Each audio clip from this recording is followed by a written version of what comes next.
안녕하세요, 제이든입니다. 오늘 또 이렇게 네 번째 영상을 또 올리게 됐는데, 저번에 말씀드렸던 대로 오늘은 우리가 흔히 알고 있는 그런 외국계 기업에 대한 환상, 로망 이런 것들에 대해서 한번 이야기를 해보려고 해요. 제가 이제 외국계 회사를 다닌다라고 얘기를 했을 때 많은 사람들의 반응은 와 정말 멋있다, 그런 글로벌한 회사에서 너가 일을 한다니, 약간 이런 반응들이 많았는데, 저는 이제 아주 잠깐이나마 국내 대기업에도 재직을 했었고, 2년 반 정도 열댓 명 있는 국내 중소기업에서도 일을 했었고, 지금 외국계 기업에서도 일을 하고 있는데, 그간 회사들을 제가 겪어보면서 느꼈던 외국계 기업에 대한 그런 환상에 대해서 조금 말씀을 해보려고 해요. 이제 크게 여러 가지가 있겠지만 저는 크게 두 가지를 말씀드리려고 하는데, 앞서서 말씀드려야 되는 부분이 모든 외국계 회사가 제가 말한 것처럼은 아니에요.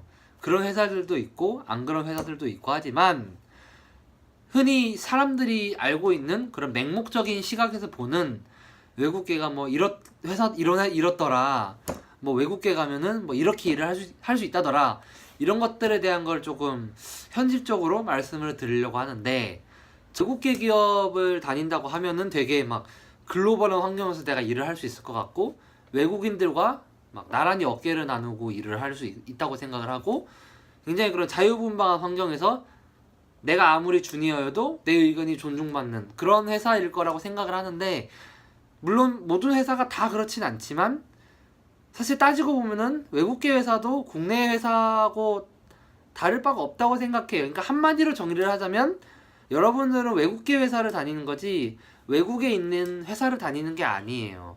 외국계 기업이 아무리 글로벌한 환경이라고 해도 결국은 한국에 있는 회사이고, 그 회사에서 일하고 있는 사람들의 대다수는 한국 사람들입니다.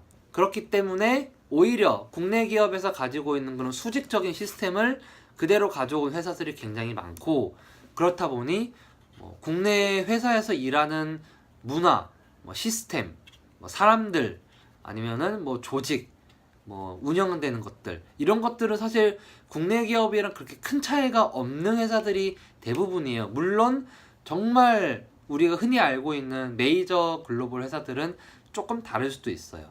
하지만 아무리 그런 글로벌한 시스템과 글로벌한 문화를 가지고 있는 기업이어도 거기서 일하는 사람들의 대다수가 한국 사람들인 이상, 우리가 가지고 있는 그런 수직적인 마인드를 그대로 가져가게 되기 때문에, 외국계 기업이라고 해서 사실 문화가 뭔가 굉장히 국내 기업에 했을 때 다르다? 저는 아닌 것 같아요. 차라리 그런 관점에서 보자면 오히려 스타트업이 조금 더 자유로운 그런 환경에서 내가 내 주장을 가지고 오로지 내 능력껏 일할 수 있는 부분에 있어서는 오히려 스타트업이 더 높다고 저는 개인적으로 생각을 하는 편이에요. 두 번째는 이제 사실 조금 현실적으로 들어가 보자면 이제 돈과 관련된 부분입니다.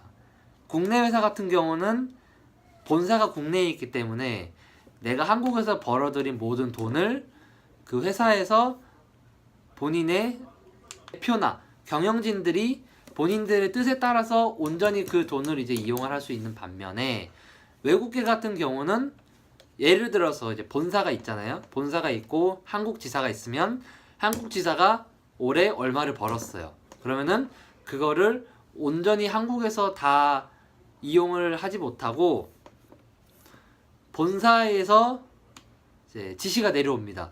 너네가 이번 연도에 얼마를 벌었으니 내년에는 너네가 어느 정도를 벌어야 되고, 그렇기 때문에 너는 이번 연도에 이 정도의 예산을 쓸 수가 있어, 이렇게 본사에서의 룰을 정해버려요. 그렇기 때문에 지사 같은 경우는 그 버짓에 맞게, 그 예산에 맞게 운영을 해야 되기 때문에, 국내 기업처럼 그렇게 실질적으로 뭔가 직원들에게 연봉을 많이 주고 그렇게 하기가 사실 어려워요. 그렇기 때문에 같은 업무, 같은 경력, 같은 업계로 봤을 때 대부분의 국내 기업들이 외국계 기업에 비해서 연봉이 훨씬 높습니다. 물론 거기에는 여러 가지 다른 이유들도 있겠고, 연봉이라는 게 사실 회사마다 연봉 체계가 다 달라요. 연봉이 어떻게 구성이 돼 있는지, 인센티브의 비중은 어느 정도인지, 이걸 고정으로 볼지 변동으로 볼지, 이런 것들에 대해서 천차만별이기 때문에 국내와 외국계라는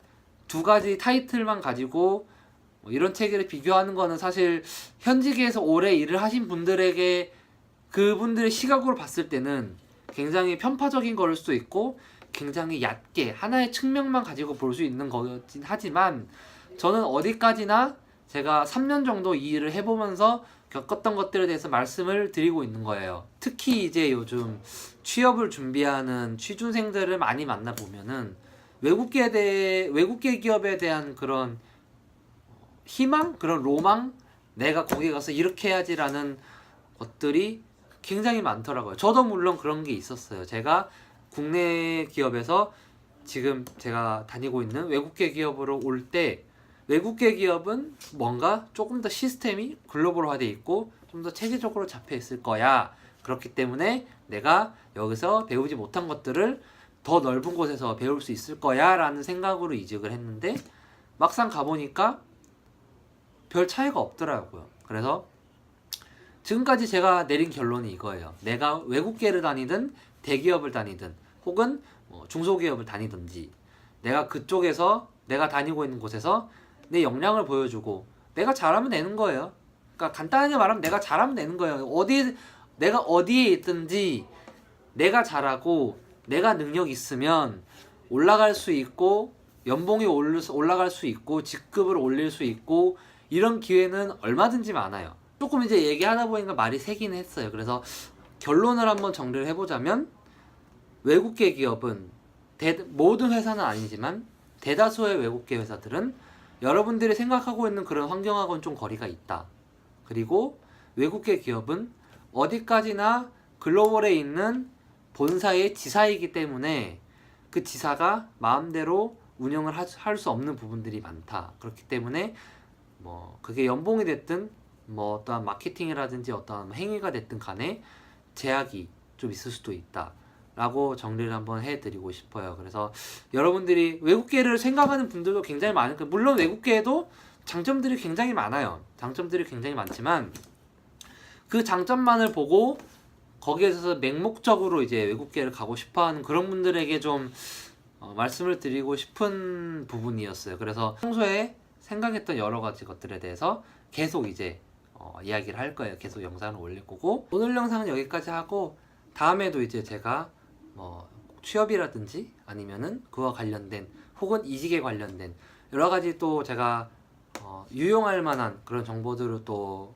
방송을 통해서 말씀드릴 테니까 또 많은 시청 부탁드리겠습니다. 감사합니다.